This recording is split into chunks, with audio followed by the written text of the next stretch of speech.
Spotify, it'll still have it. Yeah. But it will be in like, the best I can do is like 720. It won't be like 1080. I'm not live. I don't believe you. I don't believe him. I don't believe Jasper. I don't believe you. No, I don't. Okay. All right. What's up? Hello, everyone. Tonight it's episode 238 of the Infra-Red podcast. 237. But see, then, like, I counted. Look, oh yeah, I bet you if you go on the file, I bet you we're up to 239. So somewhere along the way, sorry Roxann, but somewhere along the way we lost track of what episode we're up to. We're somewhere in there, right? Yeah, that's it. Somewhere between 230 and 240. So you could be lucky 240, or you could be 237, 8, or 9, or 0. Amazing. But welcome. So you play acoustic music. I do play acoustic music. And you've been playing for how long again? I started guitar when I was 13, and I think I played my first busking gig probably at around 17 or 18. And so we were talking about this before. So like busking for you isn't like on the streets. It's actually like in markets and like public, fun, family-friendly places, right? Yeah, so I've played like at markets. I've played at what do you call them? Like street fairs, like the Hyde Park Festival I played last year. That's awesome. Yeah, that's and I've played a couple of other like street festivals along the way. And so you've been doing it since 13 then? No, 13 I learnt guitar because I was like, I want to learn an instrument, and one of my friends taught me 4 chords, and then we went from there. Very nice, yeah. Yeah, the whole 4-chord thing, and then you wing it. And then I would say probably 17. When I finished school, I went and studied music for 6 months. And whereabouts? At Whopper or? No, I went and did a certificate 3 in like music performance at TAFE in Leederville. And then I realised I might not get a career in music. It's so silly, right? Because so many people think it's like, you won't be able to get a career in music and the arts, the performing arts, it's so hard, and it's like... Yeah. It's possible. It is possible. It's very much possible. Difficult, but it's just possible. When you're young, you think that they're your only sort of ways. Yeah. So, yeah. Well, it's like what you were saying before we went live as well. It's like, being younger, even for me, I thought the way you wanted to pursue music, you go on Australian Idol, right? Correct. Or The Voice or something like that. Yeah. Instead of actually like playing in bars or, doing stuff for the community or being part of the community in a way. So. Yeah, and that's what I did. So when I was 16, I went and lined up for my first audition. Where was that? What happened? I think it was the X Factor back in the day at the convention centre. And I think we were there maybe 6 hours, 7 hours. Okay. That's a long time. Like, yep. How many times is it just one audition, or was you just like 6-7 hours lining up? Yeah, for one audition, just to get 6-7 hours to line up. Your very first thing. All right. Yeah, I went through, and they had so many people that they were like, "We're just going to put you through to the producers." I went in, I sang one line, and they were like, "You know what we're looking for." That sucks. But the thing is, it's like what we were talking about before as well. Sometimes, like, these things have to happen. Oh, that's just Sassy the Sasquatch, by the way. Come along. Yeah. But sometimes these things have to happen so you can improve and you can give it another go or give it another crack, right? So then I did start playing. So it was probably, coming off the back of 17 to 18, I went to Fremantle markets, and you used to have to book slots inside the markets. I love Fremantle. Can you Google it? It's actually like my favourite place. Like the sushi there, the fresh orange juice, like everything. And about all the place. Food and stuff they've now got in there, and it's such good quality. It's amazing. But so you had to, like, did you book in near the piano or? Where's the piano? No, the other end. Okay. Like in the middle between where you'd walk through to go to like the fresh food market and then to the other stalls. Yep. Yeah, it's like this area here. Yeah. So a bit like through that gap in the doors there, there used to be a busking station, and you'd stand on there. I didn't have an amp. I didn't have anything. Did you just have to like scream your lungs out? Yeah, I was wing it. That's awesome. 17, 18. I was like, I just want to play music, and you used to get there. I think it was like between 9 and 11 or 9 and 10. And if you were the first people in the morning, they would give you like a little incentive like for being there. So That's cool. I would just do a few of those here and there, thinking that I was like, sweet, this is experience. Yeah. Well, it basically is though. Yeah. Because like so many people come and go from the Fremantle Yeah. markets every weekend. Like It's huge. it's a pretty populated place. Like Yeah, but that was the only place that, like, back then I was like, this is where I can go play, and you know, rather than being in the city. Like, the city is great, but for me it's just not where I wanted to be when I was yeah, that age. Yeah. 17. Yeah. So then I was like, all right, I'm going to go and audition again. And then the next year I like took some of my friends, and I don't know what my fashion style was back then. It was terrible. But anyway, I'd sung. It's probably fine. Like we all look back on ourselves like, oh my God, look at my scene here. Yeah. And I sung Who Knew by Pink. Okay. And the person was just like, oh, you've got one of the best voices I've heard this morning, but you're not what we're looking for. But then, what does that mean then? Correct. So when you're that age, you're just like, you're kind of half like, oh, like I'm okay, but oh, why do they not like me? Maybe it's like they actually are looking for like middle-aged 20s or something like that, 24, 25, 26 or something, or like... I don't know. Yeah. But then I'm grateful for not doing it back then. Yeah. So I went one last year and I was like, I'm going to go to Geraldton because I have family up there. I was like, maybe a country town, I'm going to get put through to people that will actually listen. And you just get put through, you sing, and then you never hear anything again. Yeah. So then for a few years, I was like, I'll just do online auditions because then you're kind of not waiting around all day. With an online audition, is that just like sending a video in? And that's just for those programs as well? Or? Yeah, Okay. yeah. So I think it was probably, maybe 8 to 9 years ago that they started like with those as well. So they'd have a few in person, but then they'd do the online too. Yep. And then I kind of gave up on music for a little bit because I just hadn't heard anything. I had so many knockbacks.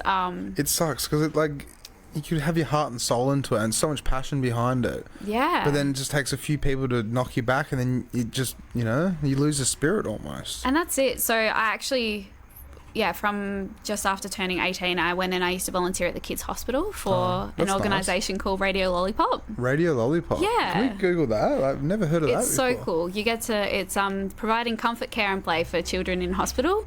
Okay. And so you have the opportunity to run a radio show through the kids' hospital. So it's just on the speakers, like through the hospital? Yeah, so they can watch it through their TVs. That's epic. And it also had satellite hospitals.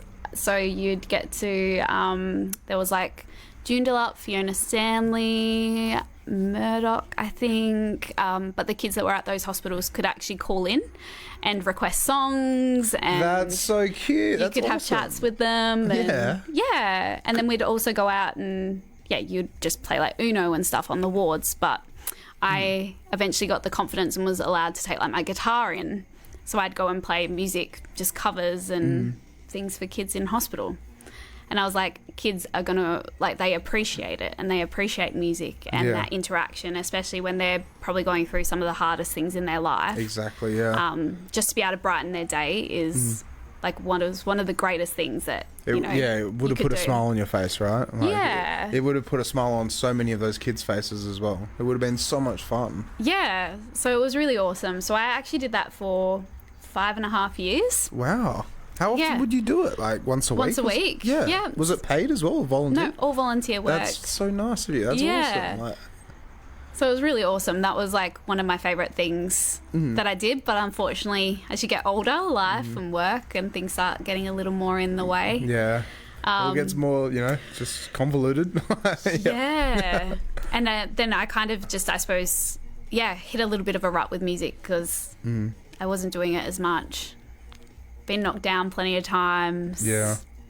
Was working full time. I mean, still am working full time, but back then I was like, I don't know what I'm doing. Like, but see, I have to say, like, because I've only just started working full time, not even full time, but like working full time hours in the last like 3 years, I would say. Like, ever since, like, COVID, I guess. Because Yeah. before, I was just doing DJ and stuff. Yeah. But, like, when you work 40 hours a week or 50 hours a week, I don't know how you find time to do anything creative. You No. get home and you're so tired and you just want to kick your feet up and go to bed. Yeah. Yeah. It's exhausting. It can be, yeah. And that's a hard thing, I think, about being a creative as well, right? So you have to find got that the hustle balance. to, be able to fund what you Yeah. love doing, but also balancing your exhaustion and That's it. You got how to you pay the feel too. bills, but then, express yourself and have fun. Yeah. Like, you got to make it work somehow, but there's always avenues. That's what I've realised over the years. 'Cause I've been in this industry now for like 12 and a half years, about Yeah. 9, 10-ish years, like, in the actual industry, not parties and house Yeah. parties and stuff. But there are avenues. Like, Yeah. you just kind of have to find them. It's like what Jasper does with his studio. It's like you mark up bands, you set them all up, you record them, you do this, you do that. You're the recording engineer. Yeah. But, like, that's a job. And it's a good job, right? You love it, right? Yeah, that's it. And that's it, right, though. It's finding your balance of, like, we all, I feel like, would love to do, like, our passion. Like, I would absolutely love to do music full-time. But for me right now, I'm like, I need to have the balance between the two until I can find my path of where I want to go with music. Well, what actually are your inspirations? I haven't asked you that. Like, is Amy Shark, right? Like, we've kind of said it on the video before. It's like the third time we've mentioned it now. No, yeah. Like, so, off and yeah. I think, like, probably musically my inspirations have, like, been, like, Taylor Swift was how I started playing music. Amy Shark's been a very huge influence, like, the past 7 or 8 years. Yeah, her music is incredible. She's such a good Aussie Can artist. we please pull up Amy Shark? Like, I play her music out whenever I get the chance. Like, She's awesome. She's really, really good. And just a good human too. So yeah. Well, it's like what you were saying before. Like, before we went live, I actually didn't know this, but, like, she connects with her fans. Oh, she 100% connects with her fans. And you were It's been hanging out awesome. with her 2 weeks ago or something, No, right? I was, definitely at some shows a few weeks Pull it ago. up. Yeah, so, yeah, she was... I always say, yeah, Taylor Swift was the reason I started playing music because I loved what she did, loved where she, stood, and I loved the music she was playing. And then, yeah, Amy Shark, in 2017, I did a cover of her song, Adore. And Such a good song. it was at a time where this is where I was like, I'm going to give it one crack and I'm going to start posting stuff on social media. It was kind of how when Instagram and everything started to pick up that bit more. And yeah, I did a cover of Adore and she actually liked the cover. See how amazing that is? So- It's like, she's a superstar and she's just Yeah. like, that's a good cover. I like that. Yeah. And I suppose it kind of gave me that little, like, confidence boost to be like, all right, maybe if someone like Amy Shark, who's pretty cool, actually likes my cover, then maybe I'm not as bad as I think I am. Because you do get self-doubt, especially do. after being knocked down so many times. Yeah. So, yeah. And it sucks. It's like, it shouldn't happen. No. Because if you're creative and you want to be creative and you want to be able to make music or some sort of media or this or that, and then people are telling you, no, don't worry about it, don't, do this, do that. Yeah. Like, you just lose all that aspiration, all that energy for it. And Yeah. It's not fair. Like, Not at all. ah. And then I've always just loved artists like Casey Chambers. I've been to a lot of her concerts. She's just so unique. And that's something for me, I think that's helped me along the way to be like, you can be whoever you want to be. Like, be different. Don't be like everyone else. Casey Chambers is Australian as well, isn't she? Yep, Because I Aussie. think I've only got like one song of hers. Can we pull her up? What is she famous for again? What Am songs? I not pretty enough? Really? Yeah. Everyone knows that song. Yeah. Yeah, no, That's I think her. I actually, Yeah. Yeah. So Casey Chambers, pretty iconic country music. Yeah. I agree. That song's been around for a long time. She's awesome. And in concert, like, seeing her play live is incredible. She's just... Because you were Her saying voice and before, things. it's like seeing acoustic live. It's Oh. just a different feeling to it, right? Like, Yeah, and that's what Amy's just come off the back of doing. So she did all her big concerts outside at the end of last year, but now she's done an acoustic tour, which, like, to me is really cool because you get to hear stories and you get to hear the meanings behind songs or how songs came about. Yeah, and okay. Like she talks more in between the songs, and it's more like a free-flowing performance in a way. Yeah, rather than cool. it being like the show that's been fully choreographed. Yeah. And like big band shows are always awesome, but like just something stripped back, there's something so special about that, and that will always be like my favorite type of music to listen to. Like Missy Higgins, like she's very much up there with being one of my favorite artists. Yep. Just her storytelling. But that's the beautiful thing about music, though, right? Yeah. Like, sure, you can get mumble rap and hip hop and all this other stuff, right? Yeah. But when it comes to like, you know, it's not even simplified, but it's like, you know, country music's been around for a long time. Rock and roll's been around for a long time. Yeah. All like band music has been around for God knows how long, but almost every song has some sort of meaning, something behind it, something that like really like is why the singer wrote it. Yeah. And that's what's so beautiful. I find it just so beautiful when you find a song and you find the meaning. Yeah. And then it's just like, okay, that guy obviously went through a lot, but wow, how powerful is that though? Yeah, and I think as well, like, if you've ever listened to an album from beginning to end and you'll have a favourite song, and like this happened to me recently, this is why I'm talking about it, but then you don't hear that song and you're like, there has to be a reason that that particular song is maybe really hard for an artist to actually perform live versus what's on their albums. Yeah, that makes sense. Yeah. It's kind of interesting as well. No, that does make sense, yeah. Yeah, it's an interesting concept though to think.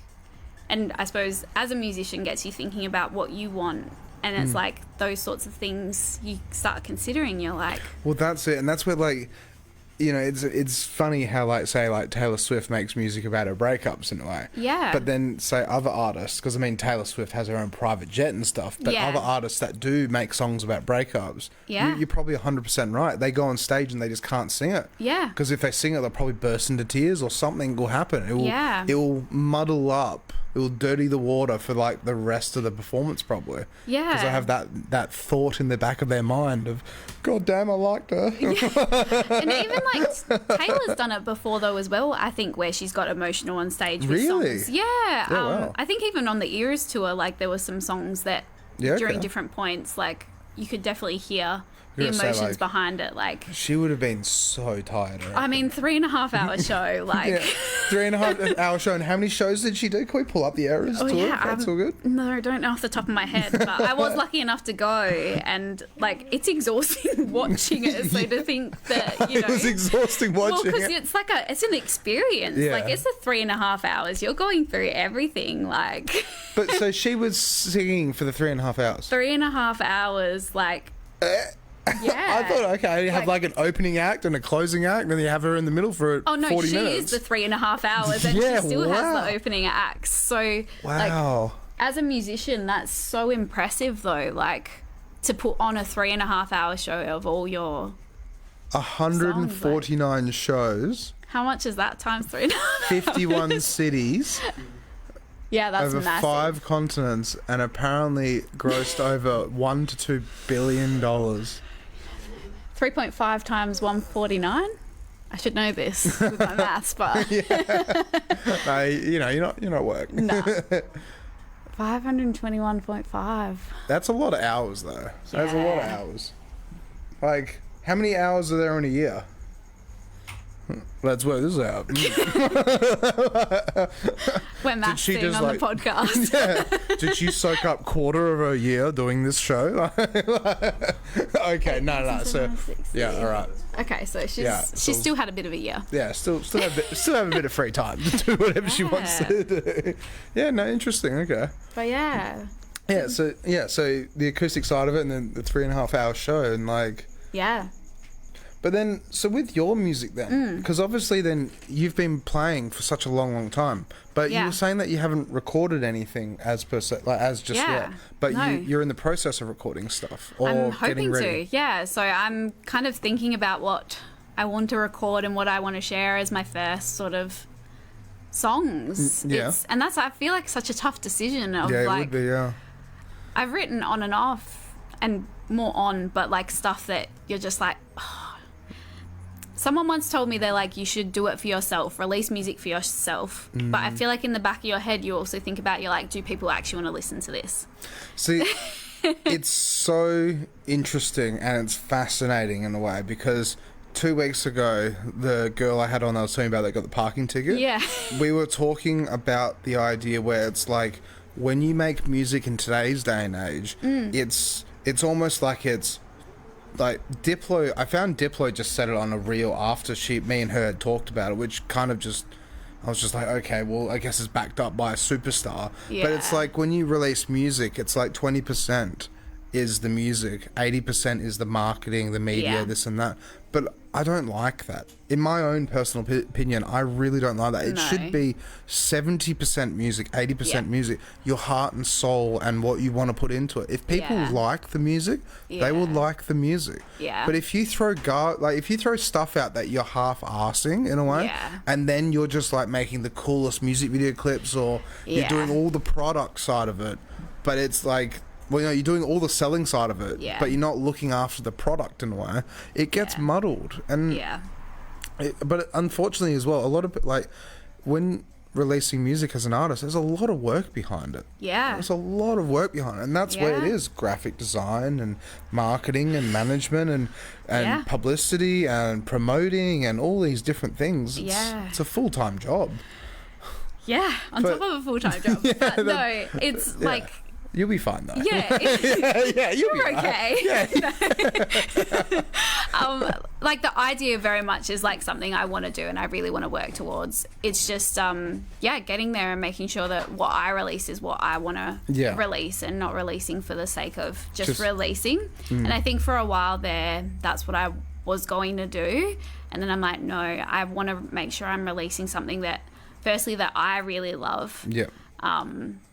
But then others will really love as well, right? That will potentially resonate with, you know, rather than, you know, talking about something that maybe people don't really want to listen to. Yeah. I don't know. But then isn't that just, it's silly though, because there's so many people on this world, in this planet, right? And with all these people, it's like you kind of have to like go the popular route almost and then strip it back. Yeah. Because once you reach that, like what we just talked about with like Taylor Swift going on stage and potentially getting upset. Yeah. Because she sings a song about someone or something that, you know, has a lot of emotional connection to it. Yeah. But then it's like, that's not her hits. It's not Shake It Off. No.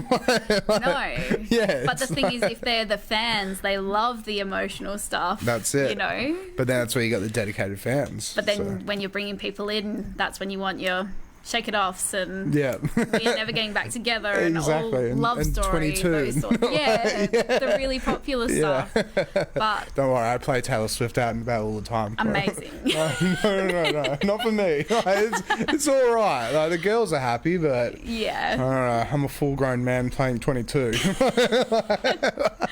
No, but I feel like every Taylor Swift song has its place though, right? Like, and if you want people to know a song, play Taylor Swift in this day and age. And I love Taylor. Like, I think what she's done and really how she built herself up is pretty incredible now as well. And it's just one of those things though where for me, I'm just a little artist at the moment in this pond. So I want to make sure that what I release is what I love, and it's to a quality that I love as well. But then, so with your music, have you recorded any demos or recorded anything prior or studio or anything like that? So last year I did a songwriting course with Helen Shanahan.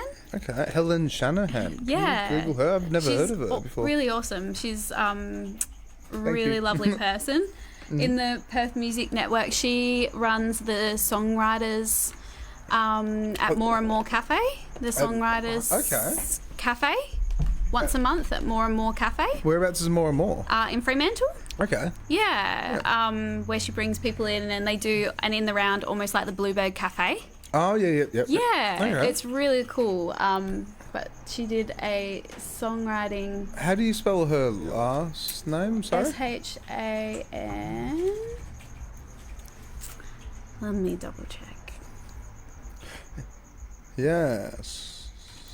But that's the thing as well, I have to say, is like with the singer and songwriters, what I've learned over the years, because my brother used to play in bands and stuff. Yeah. It seems like they're all so booked out.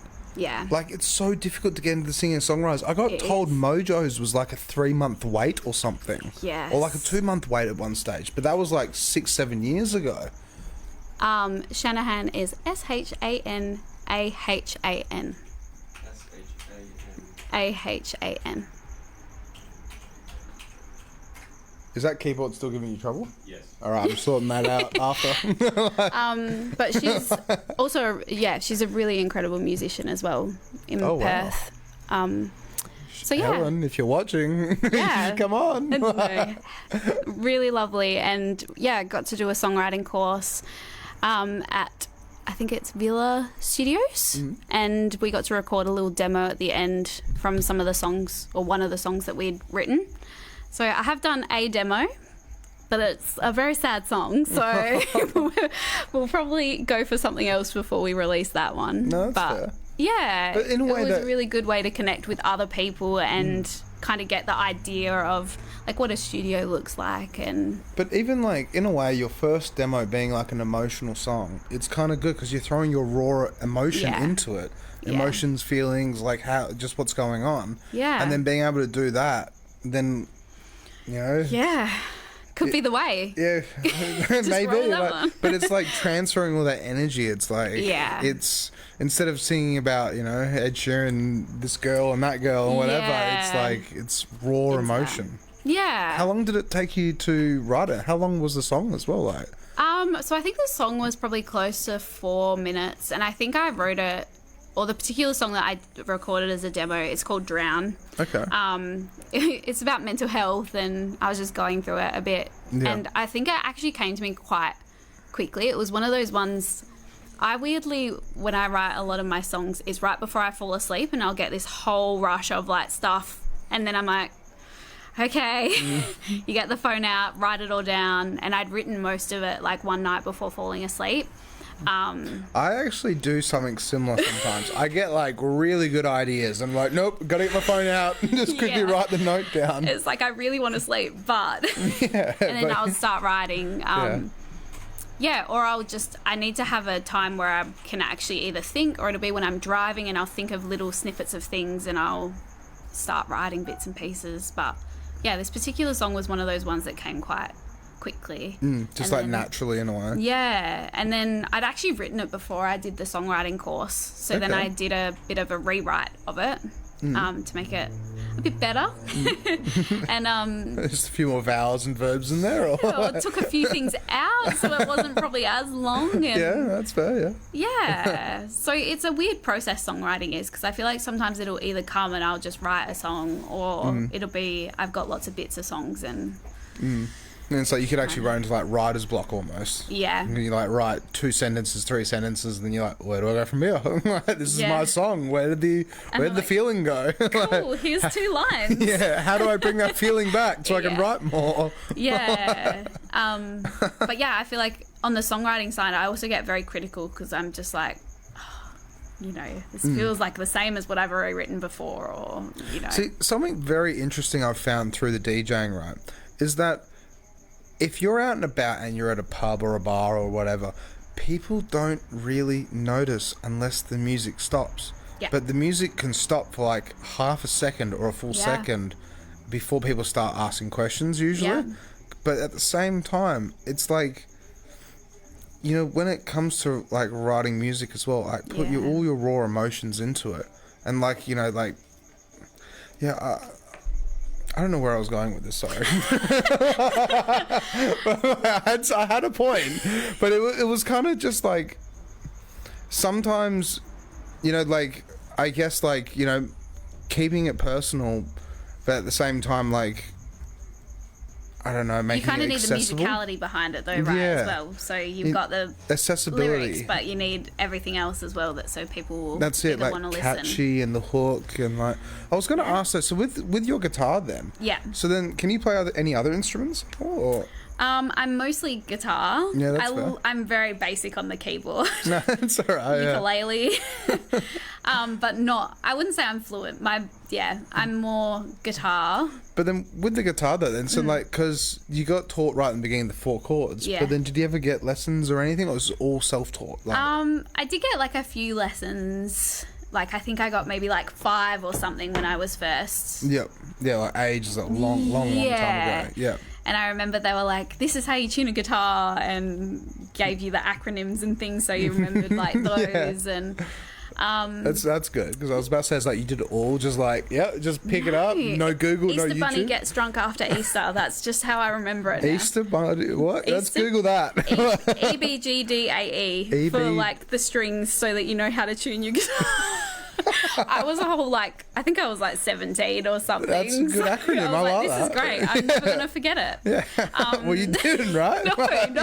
How long is it now? Too long. Too long. But yeah, it's one of those things that I learned a little bit of keyboard. Like I can play very basic chords. You're doing better than me. I know the notes. And then like ukulele was always a fun one as well, just to pick up playing guitar. Yeah, the small guitar. Yeah, with 4 strings. Yeah. I tried a 12 string and I was like, I can't. Yeah, a 12 string would really be crazy to do. Yeah, right? yeah. I don't think I have ever played it on a 12 string. I don't think I've ever seen a 12 string either. Like, yeah, can we actually Google what a 12 string looks like? All I'm picturing is just strings everywhere. Oh, yeah, with a guitar. I want to see it visually though. But it's just really hard, I feel like, to be able to do chords on it. Yeah, it would be, because like you go to reach one chord and then, well, not one chord, one string. But you've got to cover 2. Yeah, and then you're like, time. oh, I'm playing 2 strings. Oh my god, is this what a 12 string looks like? Just like that. Literally a 12 string guitar. But I swear it's different somehow. I'm also a very basic guitar player though. Like I'm still like chords, and it takes me like quite a long time to learn finger picking if I'm doing that. You know what? I don't think that's 12 string. That's 12 string. Yeah. I swear I've seen that before. I swear I've seen that exact guitar, but maybe not as many strings. It's just they're so little. Yeah, or like, wow. But the top strings are really hard. And Yeah. I feel like they go out of tune very quickly. Okay. Or maybe it's just the one that I had. But I bought it and I'm like, I need to get rid of it because I don't play it. I don't know how to play it. That's fair. But it is all practice at the end of the day as well. It is, It's all just spending time and just having fun with it. Yeah, and that's all I do most of the time. I just will pick up my guitar. I'll either learn a new cover if there's been a song that's like stuck in my head, or I'll just start writing and hope for the best and see what No, that's fair. what comes out. But yeah. But then, so with the busking then, so like what other like marketplaces have you played at then? Yeah, so I had that bit of a gap, and then I think it was 2019, right before COVID. I was like, I'm going to go play markets again. And I got my first market. I played like Vic Park markets. Can we Google that? Whereabouts is Vic Park markets? I mean, in Vic Park, but like whereabouts? Like, is it a big markets? Like, cause No, it was quite a little market, the first one that I did. Because I've actually only ever been to the Fremantle markets. There's a lot of really good markets. Yeah, I've heard them, like, I think it's the Cannington markets are huge or something like that. I haven't been to the Cannington ones, but I did the Vic Park markets. I used to do Vic Park. I would do Bayswater markets here and there. Is that? They were a little market as well. Okay. Piara Waters markets. Okay. So down Canning Vale Way. What else have I done? Palmyra Farmers Market. Palmyra, okay. Yeah. Yeah, they're probably some of the ones that I've played more recently. But yeah, Vic Park, I was like, I'll get back into it. But then COVID hit. So then it all went back to like social media and back online posting until we were allowed back out again. It was just crazy times, wasn't it? Yeah. It wasn't the best of times for anyone. But, no. But all these markets, so they just rotate, don't they? They just like, every year, it's like they just kind of just go from space to space to space, don't they?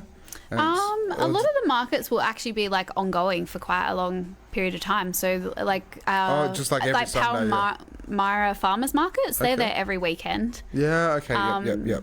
Well, I'm pretty sure they're still there every weekend. Because I just thought it'd be like, say, Vic Park Market. No, what am I talking about? Yeah, it would make sense. Vic Park, yeah. It's just like every they're Sunday. They're usually quite regular, or like, you know, there's the ones that are like by the sea and stuff like that. I played Scarborough markets and stuff. Yeah, I played like the Perth Makers markets one time. Makers markets? Yeah. I've never heard of that. So there's get out more.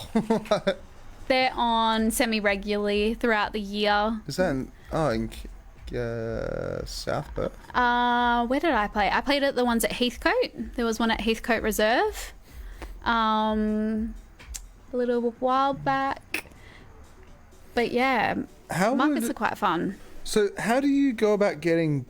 You just apply? You just contact them and then just say, hey, like, do you volunteer to do it as well? Or it depends. Different markets might pay you. They might pay a retainer. Yeah. And then you usually can have open case. Yeah. I suppose the challenge in this day and age is people having cash. Yeah, that's it. So you have to get one of those little square things. Well, there's actually I was introduced to an app called Busker. Busker? So they're actually an online website that you can sign up to, and I think there's a couple of others that are quite similar, and it's like a virtual tip jar. So people can just scan the QR code and then put an amount through that they want to donate to you. That as well. That sounds amazing. Yeah. Okay. So you do have to have like a PayPal account, and I think it's like through Stripe or something like that. And I signed up for that, so you can get your own QR code and then take that with you, print it out, and people can scan that if they don't have cash. That's incredible. I think there's a couple of others as well to do with, like, I think it's like a virtual tipping jar. But this was just one that I'd been introduced to. That's the future, right? Well, it's probably been happening for a while, but that is just just the move. Yeah. It sucks because I like cash, and I think a lot of people like cash, but we're just moving away from cash. Very much so. It's definitely changing from what it used to be. Back in Fremantle 10 years ago or 12 years ago when I was playing there, it was cash. That's what everyone had. I still just can't get over it. It's like you can get a ring and you can pay with your ring. Yeah. Yeah. It's just like, yeah. Did you ever see the guy who got the RFID chip in his wrist? No. Yeah, Google this.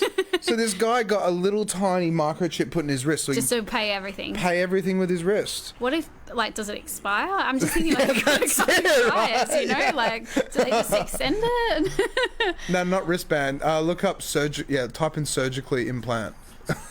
Wow. Yeah, this guy's from Australia as well. Of course. How interesting though. There's so many things people can do though these days. But yeah, I mean, for musicians or buskers or street performers, that's the direction. There definitely needs to be the virtual accessibility. That's it. To be able to get payment or not get payment, depending what people are feeling. But then with busking, I can imagine it's profitable, but it's difficult. It can be, but it can, it's hard. It really depends where you are, what you're doing, how busy a place is. How nice people want to be as well. Yeah. Who's around, Yeah. Are you in your first hour? Are you in your fourth hour? Yeah. Because, a busking gig, you might be playing at markets for 4 or 5 hours. Yeah, how long so it could be 4 or 5 hours. What's the longest gig you've ever done? I think 4's been my 4.5 has been my playing max. Guitar and singing. Yeah. Yeah. Yeah, right. But you do you split it up, so you might do a 45, 50-minute set and then give yourself a 10, 15-minute break in between. And then just start back up again. And just go again, yeah. Okay, have you ever lost your voice? Oh, yeah. Or I've not been well and probably shouldn't have gone played, and I'm like, cool, good luck. But at least, you're putting your heart into it. That's what matters. And that's it. But you might get kids up that are dancing, just listening to the music, especially at markets. If you're doing a morning market, or people come chat with you, and it would be so wholesome. It'd be so nice. Because you're just there. It's a cool atmosphere. And you're part of it. They're all just selling stuff, and they got the traders and the merchants and stuff. Yeah. And you're just providing the area with music. Yeah. So have you got an amplifier as well now, or how do you speakers? Speakers. Yeah. I'm not the one back in Fremantle. Yeah. No, so I use a Bose S1 speaker. S1. Okay. Yeah. So those are the small ones, aren't they? Yeah, they're a really good speaker. Mm-hmm. They can be battery operated too, because a lot of places you need to be battery operated. How long do they last? I think they last 12 hours. Yeah, wow. 8 to 12 hours. Wow. I think. What's the quality like on those? They're pretty decent. I don't have the pro one, but I have basic one, and it's still pretty good. That's pretty good. But you'll see a lot of musicians around Perth these days will have something like these. And it's just 2 inputs by the looks of it? Yeah, so I have a Boss V8 acoustic plug-in that I plug my guitar and my A mic in. V8 acoustic. VE8. A VE8. I've I think never. it's Boss VE8. So I have this little, This thing here. little pedal thing. That's cool. So I plug everything into there, and then I just plug that into my amp. And so then, like, that obviously, like, can help you prevent feedback and all sorts, and, like, you can turn it up or adjust it, like, EQ it. Yeah, and you can do, what do you call it, like all your reverb and everything like that, control your guitar levels rather than it going back into the speaker, but also the quality going back into the speaker is great as well. But That's it's just a epic. good little pedal. Does that little speaker go quite loud as well? or- Yeah. Yeah. Like, I've played markets and you can be at one end and still hear it up the other end of the market. That's cool. That's very cool. Which is awesome. There's me. That was playing a wedding. Oh, so you've done weddings as well? I've done a couple of weddings, How has that been? Like, for me, I just don't like DJing weddings anymore. I do find, like, I love the atmosphere of a wedding. And I probably will never say no to a wedding, but it's the pressure. Yeah. Like, that pressure. I always put so much pressure on myself for a wedding. Yeah. I was really lucky and I got to play my auntie's wedding for the that's very nice. first one. And it was up on a beach up in Shark Bay. Oh, that's cool. So it was really beautiful and Were you on the beachfront as well? Or? Yeah. Yeah, that would have been really nice. it was then. really, really, really nice up there. I got to open for Is that Shannon Knoll. You opened for Shannon Knoll. Yeah. That's cool. Yeah. That's very cool. Yeah. How is Shannon Knoll? He was like such a nice human being. He was last year on his tour at every single show. He was looking for an opener, for a local opener for all of them. And he had 3 shows in WA. And I was just like, Please. I did a really country original song. And 2 days before this show, that's his son. Oh, wow. Yeah, because he opened as well. That's cool. So you Yeah. got to meet his son and Shannon Knoll. That's Yeah. epic. Like, It was really, really cool.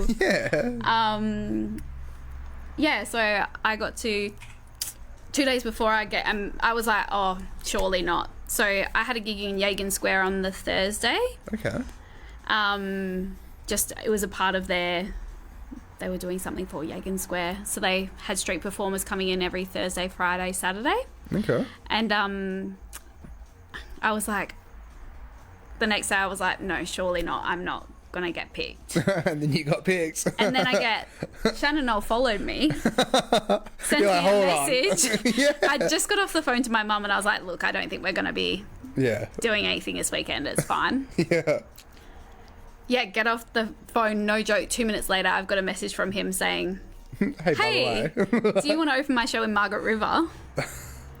That's cool. At the River Pub down there on Sunday night. And I was like, yeah. Like, Yes, please. Yep. I have never been more unwell in my life. I Really? was so incredibly sick. Really? I just got hit with, I don't know what it was, but I Like pushed cold through. or something? Or flu? Or Yeah, I think it was a flu. It wasn't like Rona. It wasn't the actual flu. I'm thinking maybe rhinovirus or something like that, but I was down and out. I ended up in hospital the next day. You ended up hospital the next 'Cause I day. couldn't breathe. Wow. So you But I definitely played the show. You sung your heart out. I played the show. I was like, it was 100% not my best, but I was just like, Doing it. we're doing it. Yeah, We're yeah. doing it no matter what we sound like. And it was just such an incredible experience. Like, I got to hang out with them, hung out backstage with them all. I had dinner with them That's and so then nice. played a show and got to watch them play. And What time did you play? Like, what time did I play? Because I was the first opener. I think I was maybe 7:30. that's cool though. That's awesome. Yeah. Like 30 minutes, 40 minutes, or No, it was only like a 15 minutes. So it was a Okay. very quick set. Yep, but yep. I was like, you know what? 15 minutes, we're still going to do it. yeah, why not? Yeah. So yeah, I played for 15 minutes, did 2 originals and 2 covers, and then got to watch the rest of the show. Then we That's- drove back that night, and then I was like, You drove back from Margaret River back to Perth. Perth, yep. Yeah, that's dangerous. I did have people in the car, so Yeah, it that's wasn't fair. too bad. Yeah. There was a few of us. yeah, kangaroos though. Yeah. Yeah. We've done it before though, so we're like, you kind of get used to those roads. Yeah, it's not Collie, it's not Nannup, so No. you drive to Nannup, you're gonna encounter emus, kangaroos, and anything down Nannup. Yeah, we were just like, as long as we were like, because when you get to that freeway, it's fine, like from there as well. Yeah, that's it. Yeah, once you get to like the new built-up area, Yeah. like the new road and everything. Yeah, so we did that, and then so it was one of the coolest experiences, and I think that's what so that was May last year, and that's what's kind of put me on the path to be like, okay, I'm not as bad as I've always thought I was. And I'm I can Shannon Noll. Correct, and he picked me to open for his show. So I was like, I really want to do more original music compared to other gigs. So then, with the Shannon Noll gig, did you just play covers then, or no? So I did 2 of my own original songs. And I did 2 covers as well. So how many originals do you have then? I have quite a few, but I just haven't recorded them or done anything with them. That's fair. I feel like they all vary in genres and in a weird sort of way. So then what's the most full-on genre that you've kind of written? Oh, no. It's not Screamo, right? No, not yet.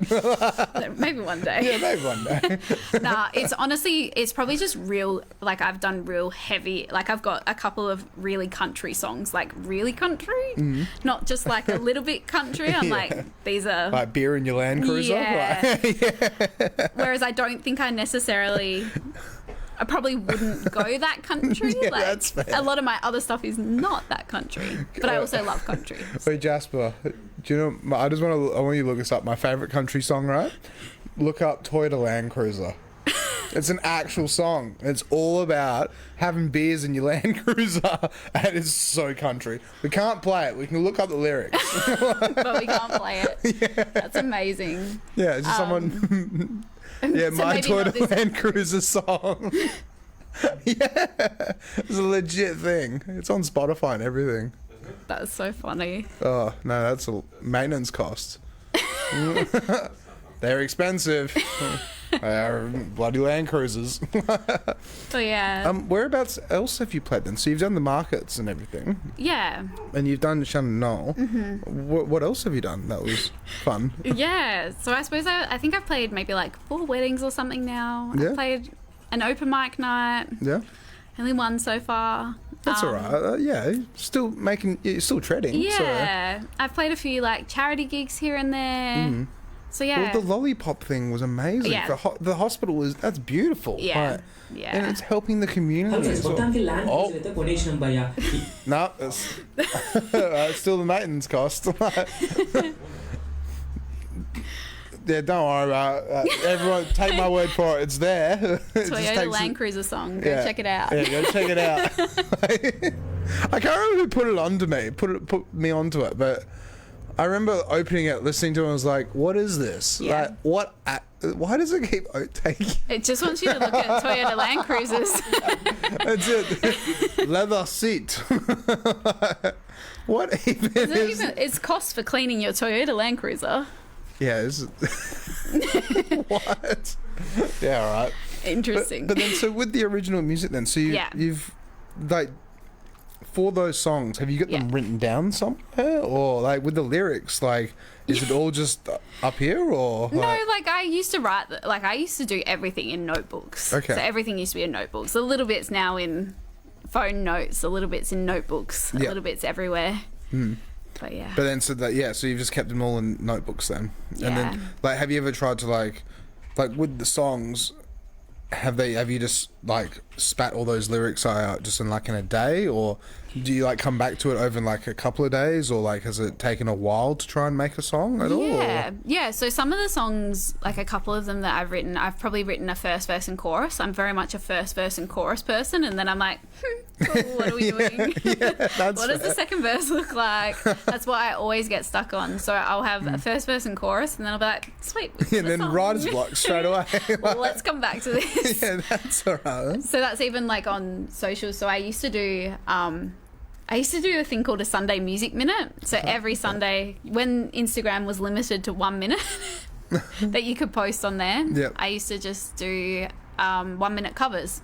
every week, or 1 minute of an original song. So I was like, all I need is a first verse and chorus. Yeah. So then I got really bad at not doing You the fell rest of into a the habit songs. and Yeah. you just kept going with Because I was it. like, that's all I ever have to learn is a first verse and chorus. But now that everything's got longer as now well, you got to finish the song. now I've like, all right, I've For actually got to get better at this. But yeah, I turned 30 last year, so I did a thing leading up to my 30th birthday of the most important songs that I'd had leading up to that point, and songs that had a lot of meaning. So I posted quite a lot of covers in That's relation very to cool. that as well. No, it's very, very cool. But yeah, there's your friend Amy Shark. Yeah. But yeah, no. Yeah. Amy is a pretty cool person. And so, what guitar do you use then as I well? have a mate in Nashville. A mate in Nashville. Yeah. I've never heard I of think that it's an before. EBG I only know 808 Gibsons. maybe. I think. M-A-T-O-N. Nashville. Acoustic. Nashville. Yeah, I've heard they got good fried chicken in Nashville. they do. Yeah, I've been to Nashville. Oh, really? Have you been Yeah. to America? Yeah. How was it? I worked in a summer camp in America when I was 21. Wow. Okay. Yeah, so I got to spend a summer in Colorado. That's epic. Yeah. Like so on the riverfront, like in the cabins and. we weren't quite in the riverfront. We were just up in the mountains. So we're in the Rocky Mountain National Park. Okay. I was in the town. Have you heard of the movie The Shining? Yeah. Yeah, so where the Stanley Hotel is, we were just up the road from that at Can a we summer Google camp that? there. I want to have a look at that. So I was in Estes So Park. that's the guitar there. Yeah. Ah, very That's what pretty. I have. And it's got the pickup as well then? on Yeah. it? Yep. Okay. Yeah. So what does a pickup do? I don't even know things about guitars and stuff, but like It just helps to amplify okay. the inside when you... But it's a little Okay. battery powered thing, right? Yeah, Yeah, so there's yeah. a little amp, and a lot of them potentially have a little microphone on the inside so that it can pick it up before it flows back out to your Damn, guitar. technology. Technology. But yeah, we used to go on runs from, well, I wasn't running at the time, but altitude was very hard. But that was the Stanley Hotel, and yeah, I was in Estes Park in Colorado. Estes Park. Let's have a look at Estes Yeah. Park. So what? So I worked at a YMCA there. It was called okay. YMCA of the Rockies. Okay. And I got to spend 12 weeks at camp. We had a day camp, so we had our kids Whoa. from like 8 till 4, and then we had all our nights and weekends off. So I got to meet Is this what it looked like? yeah, so you'd go hiking, and that was some of the lakes. Oh my god. Yeah. Look at that. Oh, that is Yeah. beautiful. Yeah. So what season did you go over there? Like, So I was there in summer. So I was there from, I think shucks. I flew in the end of May. okay. And then I left America at the end of September because I got to travel for 30 days post camp. That's yeah, I met some really amazing people, and like we still keep in contact to today. We used That's- to yeah. go camping up in the mountains on our weekends and stuff like that. cool. Would you ever go back to America? Yeah, I was actually supposed to go back before COVID hit as well, so Oh, I'd really? had a trip booked, but COVID. Yeah. So Messes everything up. yeah, and then I wanted to go back at the end of last year, but it's just it's expensive. The exchange rates very expensive. So that's what like my brother put in perspective for me the other day, because obviously it's like American dollar is like double Yeah. Australian dollar, right? Yeah. But it's like he wanted to go to Burning Man. So with him going to Burning Man, he would have to save up like 40 grand Australian, because then you'd take 20,000 US over there. You hire a car, you do this, you do that. It's like it's Yeah. almost 1-to-1, but it's not 1-to-1. Because I can imagine like food is cheap over there, right? Kind of, but it It depends. depends on where what, you're going and yeah, what you're eating doing. or what you're doing. Like, Yeah. because I went back a couple of years post camp, and I did Nashville, and I went there by myself, but it was right before the start of the country music festival. Okay. I didn't realize that. I obviously did not do my research. And so they jack the prices up. Well, they've got so many tourists and stuff through there. So I was lucky; I'd already booked hostel, so I stayed in a really cool hostel down on the riverfront. But I remember walking up one night with one of the girls from the hostel, and there was like Luke Combs and Leon Bridges just playing in the streets. Like, we got a free concert in the middle of the street for the Country Music Awards. Like, yeah, that's cool. Yeah. That's very cool. So, and you walk through the streets and there's music coming out of every bar and every club. Yeah, they just like light it up basically. Yeah, it's incredible, but it's still expensive. Yeah, that's it, and that's where it's so wild that it's like our money can be worth half of theirs. Yeah. But then it's like you go over there and it just says the same number. Yeah. And that's where it's silly. It's like, okay, wait a minute. It's like this false hope. You're like, yeah. $5. That's not that expensive. No. But then you're like, wait a minute. That's actually 10. Yeah, that's actually $10. Yeah. Yeah. But then alcohol's cheap over there though. Kind of. Again, Really? it depends. Like what? Yeah. Because I mean, in perspective, right? A $7 drink is a $14 drink, which is then no different to here. That's unless you're up in a town where they have bowling on a Monday night and you get drinks for like $2. Yeah, but that'd be dangerous. Correct, especially in altitude. But like, it depends on the perspective of like when you're going and what the exchange rates are and things like that. Did you meet any musicians over there at all whilst like you're doing that? Not really. Yeah. Not like musicians as such. I think because most of the time I was just with my friends and things just having like fun, that. just on holiday basically. Yeah. Just working holiday in a way. Yeah, and then when I did go back to like visit again, I was like visiting my friends and things most of the time, and like you did meet people, but it wasn't musicians as such. You were just meeting people when you were out and about and things like that. Yeah. But yeah. So then with your music then, so like you've got quite a few songs that are originals, but have you got anything online that we can play at all, or? Not really. No? Like, no, that's fair. That's all right. Only like I've got snippets of things like on my Instagram and stuff like that. Yep. But I haven't, really posted anything in full as yet. So it's coming. It's on its way. It's on its way.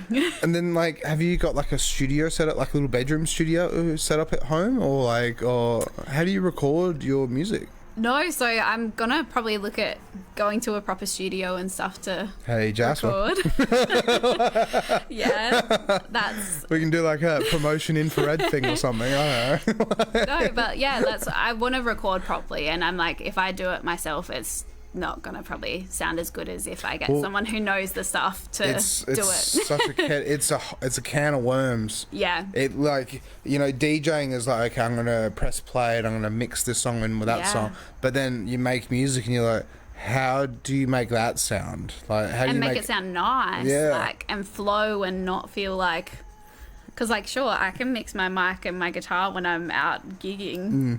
But then when it's like on crystal clear headphones, you want it to sound crystal clear and master it correctly and everything. Yeah. So like, it's. Is it difficult, Jasper? Being a sound engineer. Mixing wise. Yeah. Yeah. Yeah. So there you go. Yeah. There you go. Yeah. Oh, it depends on the client, really. Yeah. Yeah. Well, it's like the other day when you showed me that drum kit, right? That huge, massive drum kit. Can we pull a photo of that up again? If you can remember, was it Glass Castles? No, it was Jupiter Zeus. Yeah, Jupiter Zeus. Yeah, do you want to see something really crazy? like they mic'd up like a 14-piece drum kit. Oh my god. Yeah, like took up a whole room. Yeah, I don't know how we'd find that. You just have to look up like drum kit, massive big drum kit mic'd up, and hopefully it's the right one. Yeah, it was like that. It was like one of those things. Yeah. Oh wow. Yeah, it was like that. Yeah. Okay, that's crazy. Yeah, we interviewed a band that had a drum kit, like maybe not with that many cymbals, but that many drums.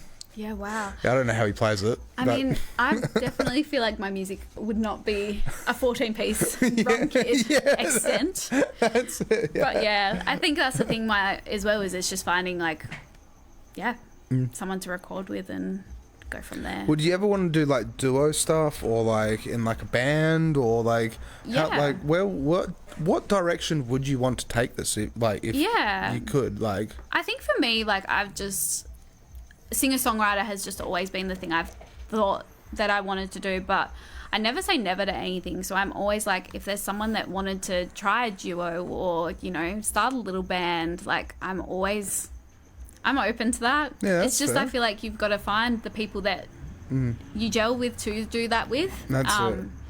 And yeah, The support. then you make it work. Yeah, you just got to hang it. It's just all about being around people that are supportive and That's it. and you know, just want to be a part of it in a way. Yeah. Have fun with it, enjoy it. Have a good time. Yeah. So Yeah, I'd never say never. It's just I think for me right now, I'm like I just want to release something of my own and then yeah. go from there and see No, that's whether fair. I like the process. And then hopefully keep releasing from there. No, that's fair. That's good. Yeah. But I also, I love the acoustic sort of thing. So So you'll probably I'm not- stay within that realm then. yeah, and like I'd love to be able to open for people and you know just share music for people that want to listen. Yeah. I think that's always my biggest thing is, I used to hate getting on the stage. I used to hate getting up and being everyone looking at you. And that's what I loved about markets is you can kind of convince yourself you're just background noise. Yeah. You can still give it your all and people will listen, but you can convince yourself a little bit that you're background noise. Because they're just walking past and they might be trying to eat something or buy something or whatever, and you're just standing there like right there. Yeah, and They they're walk just past going to you. sit and eat their food and, you know, enjoy the atmosphere of it all. Like, you're That's it. creating an atmosphere. Yeah. Whereas, like, when you're playing original music, you're sharing your stories and you kind of want people to listen and appreciate what you're doing, which, again, doesn't always happen. Yeah. I'm the person that whenever I go to a concert, I'll always watch the support acts, but I'm always so disappointed when people are talking through support acts. Oh, that would be terrible. That's, Like, that would suck. It's just like, Yeah. it's part of the show. These people have been selected for this show, yeah. and like they're playing. And why would you talk through it?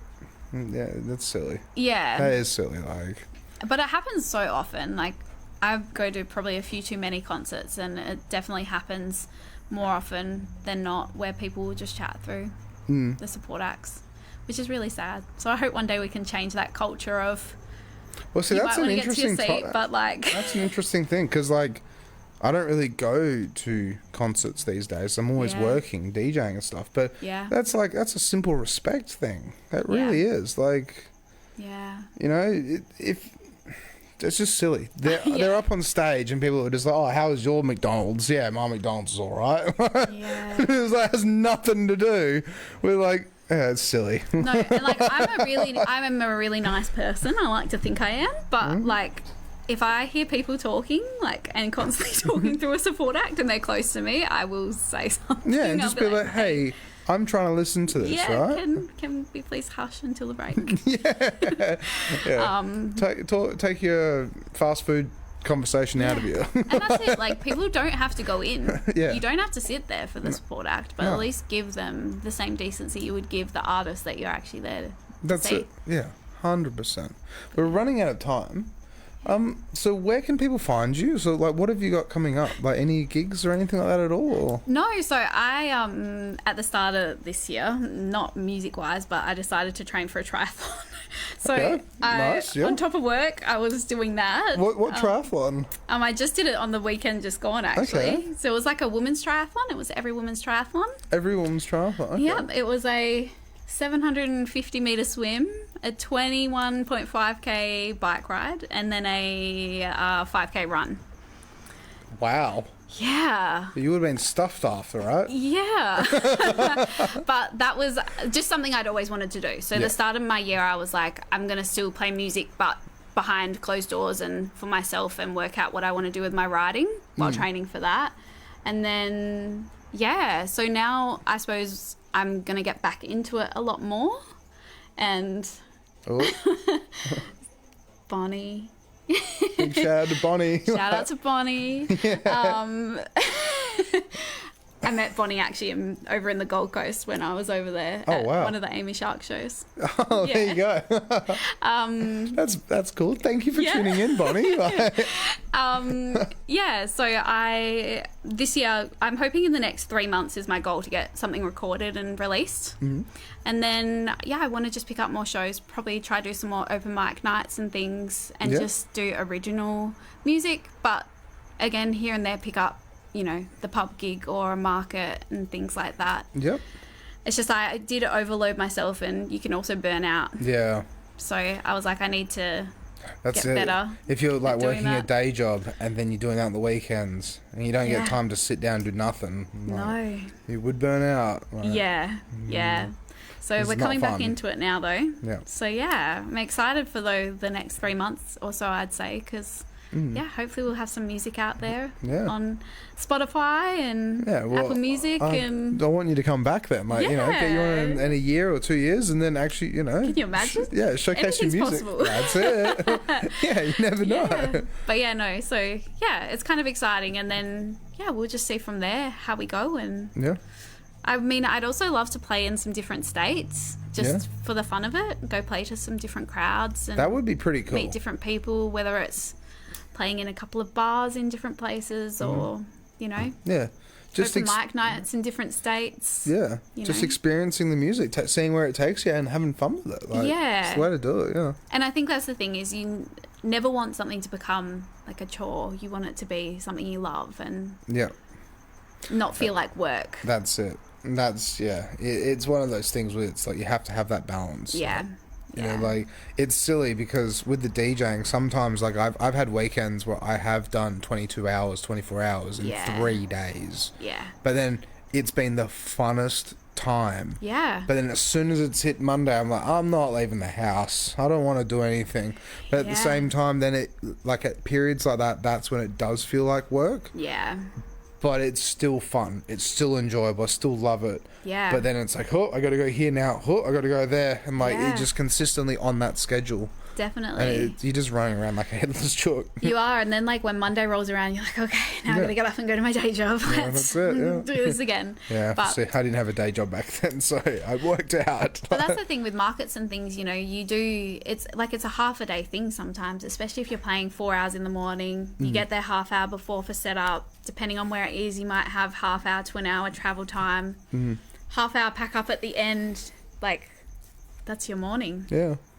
But it's worth it though. It's so worth it because the people you meet along the way, like I've met some like incredible people and people who now like follow me on social media and and you just growing that network basically. But I mean social media has such a big impact in this day and age too. And it's crazy that it's like with like what we were talking about before, it's like with music you really have to bite the bullet and actually make a social media profile and promote it and make it look as pretty as possible. You don't, but if you're in the creation artistic entertainment realm, you kind of have to, and it's just how it's changed. It's silly because then it's like with Shannon Knoll would have gone on your Instagram and gone, no, she seems like a cool country singer. Let's get her involved. But if you didn't have that profile, it would like, there's one photo on here. Where's her playing music? Like, and that's what some markets do as well. So I'll sometimes get reached out on social media for people asking, saying, hey, we've got something coming up.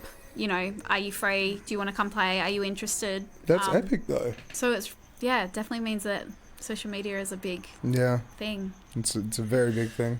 So I'm mostly on Instagram and a little bit on TikTok, but I haven't gone on TikTok and not getting on TikTok. It's a different kettle of fish. TikTok is, but mostly Instagram. I think that's where a lot of it is these days. So that Caught in the Crowd cover, I had Kate Miller-Heidke like my cover a few weeks back, which was pretty cool. She's another cool Aussie artist. Okay. That's awesome though. You just like targeting all the Aussie artists and they're targeting you. Unintentionally, but I mean, I feel like Aussie artists, we just have such good Aussie artists and their music really is incredible and we're pretty lucky. I don't like how Instagram changed it from squares though to rectangles. I didn't even know that they did that. I got to play on 6PR radio. Oh, really? That's cool. Yeah, well, not last year, the year before. So that was pretty cool as well. That was actually thanks to, I went to a thing called Gig School, which is run in Perth. Yeah. By think I've Ez heard of Reeve. Yeah. By who, sorry? Ez Reeve. And she runs, is a part of Champagne Agency. Yep, I've heard of Champagne. Yeah. I have heard of Gig School, So I did that 2 years ago, and I met a really incredible network of musicians in Perth. I actually think that's where I found you. Actually, I think that is where it was, because I followed Gig School, and then I went through all the artists, and I was like, who are you people? Like, you can come on the podcast. Yeah, well, there's there's incredible musicians, and, like, there's such a good network, and, you know, I've been lucky to go to a few people's original shows, like Autumn Sage or Steph Cleary Music. She's a street performer, but has released her own original stuff now. And she's from Perth as well? Or? From Perth as well. Wait, what was her name? Let's find her on Instagram. Let's find these people. Her original stuff is under Autumn Sage. You should definitely check her out. But I got to do the songwriting course with Steph then as well. She's an incredible musician. You should definitely get her on here. Or there's like Jamie Hall Music. I met him through Gig School as well. Yeah, Mojo's interesting. Yeah.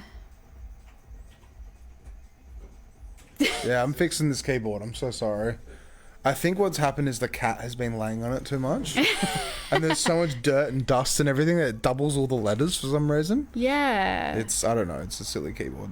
But yeah, there's a lot of really incredible musicians and a really great network of people that, you know, chat to over the years.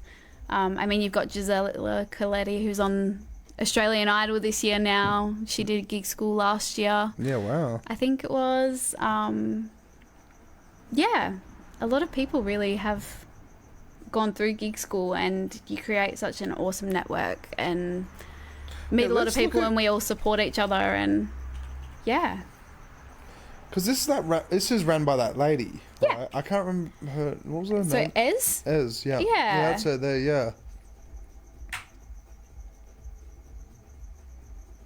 But see, I don't know. I have to say, it's like, just when you open the page and the first thing you see is about the money. I don't know. Yeah. Like, look at that. Oh my God, 30K gigs were booked in last week. Okay, that's cool. Yeah. I don't know. Like, yeah. I think though the network with the musicians that you make is just, it's amazing. And I mean, for them, I think they target the wedding industry a lot. That's it, yeah. More. But it's still that's where the money kind of teach you to start somewhere, right? Exactly. And to just get out there and to go do it. And people are doing it. But that's it. It's like, unless you put your name out there, unless you actually give it a go. Yeah. Unless you push yourself out into the spotlight, it becomes difficult. Yeah.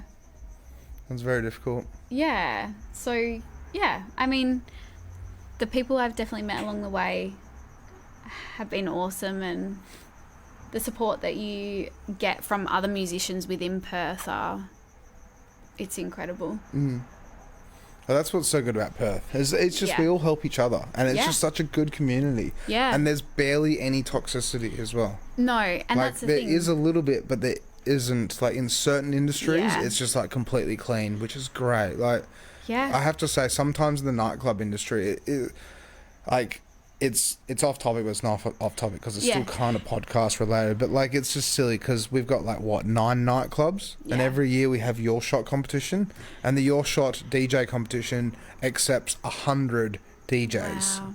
So if every year we're getting 100 new DJs, how are we fitting those 100 DJs into the 9 nightclubs we have? You can't. So with that, people get upset because it's like, why is he getting that gig? Yeah. I should get that gig. I should get that gig. And then the egos float out. And then it's like, it's silly. There just shouldn't be any ego. We're all together. That's it. And we're all community. That's the thing, is there's so much room for everyone. Like, there's actually so many gigs, and people need gigs, or musicians or artists or DJs or creators, whatever it is, for so many different things. That's it. And everyone does it a little bit differently. Like, I might not be everyone's cup of tea, and I'm happy to fully accept that, but you know, someone else might be. And that's it. that's fine. But that's our niches, though. That's like what I was saying before. Like, I don't like mumble rap. I just don't like it. But a lot of people do. Yeah. A lot of people do. It's infected a lot of our community. Infected our community. I'm not a big Screamo fan, but I can appreciate that there's talent behind it. And that infected our community at one stage as well. But that's where it's funny because there's like the waves of music. Yeah. But like, did you know? So I just put this. I didn't make this statistic up, but I did at the same time. I believe that before 2012, right, which I think it's like 2010 or 2014, but I just like saying 2012, that in America before then, the biggest export was country music. Oh, it does not surprise me, but no one in Australia liked it, and you used to get so judged for liking country music. And now it's funny because in Australia's like changed because now Australia loves country music, but America is all Nicki Minaj and XXXTentacion and Chris Brown, and I just don't get it. I was talking to my roommate about this before. Why do girls like Nelly? Nelly got convicted for peeing on women. He literally peed on people. Wow, yeah, no. Yeah, it doesn't make any sense. No. Like, he's a bad man. Like, Beyonce or Rihanna. No, it was Rihanna. Yeah, yeah. Like, but then there's a whole heap going on with so many artists now, and I think there's only a few that you kind of go, yeah, okay, like, you know, like, and that's it. And that's where you, like, I reckon Ed Sheeran's probably a lovely guy. 100%. I reckon that he's got no he wrote corruption. A song with Amy Shark. Pun, sorry? Amy Shark and Ed wrote a song together. Yeah, well, really? Fun fact. Yeah, but that's what I mean, though. It's like... But he seems genuinely nice. Yeah, he seems like a genuine, real person. Yeah. But then it's like, I don't know, it's just stardom. Show, like, what is it? Not show, I can't remember the word for it, but it's like, you know, it's just when you reach that level of fame, it's like you have to fit that niche. Yeah. But he made the choice not to, really. Yeah. He just stuck by his guns. He does his own thing, and him and his loop pedal for most of his shows, and they sell out stadiums. So, do you guys want to see a funny video? Can you look up Ed Sheeran busking, getting told by Indian police to stop? So apparently he played in the streets before one of his big shows, and then the police were like, "We don't know. You stop what you're doing." And it was Ed Sheeran. I don't know if it was like, surely. Yeah, that one. Yeah. We're probably going to get the Land Cruiser video again. That's it. Look at this. This is pretty funny.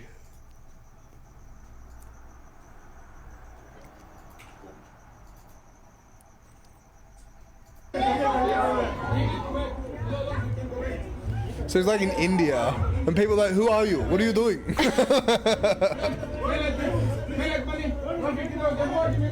There's a few people like videoing.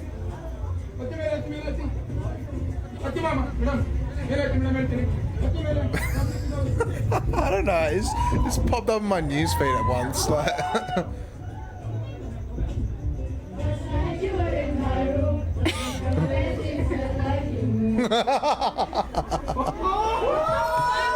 Yeah, the cops rock up. And they're like, no. They're like, stop what you're doing. Like, we don't care who you are. We don't realise it's Ed Sheeran. Yeah, we don't care if you're a multi-millionaire, like one of the most famous solo artists in the world at the moment. But you'll still get arrested. Yeah, still arrested. Yeah.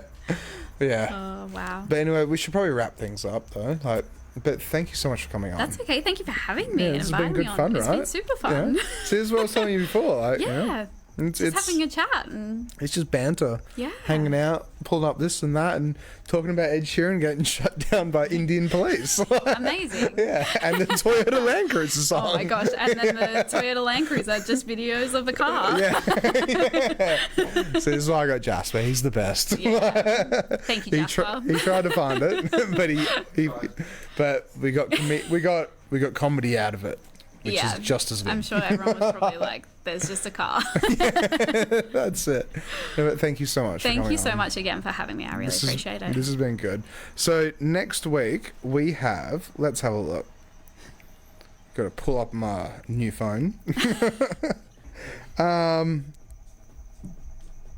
That's not right. We've already had. Oh no, Tash. So Tash Stonehouse. Oh no, that's not right. No, I've double.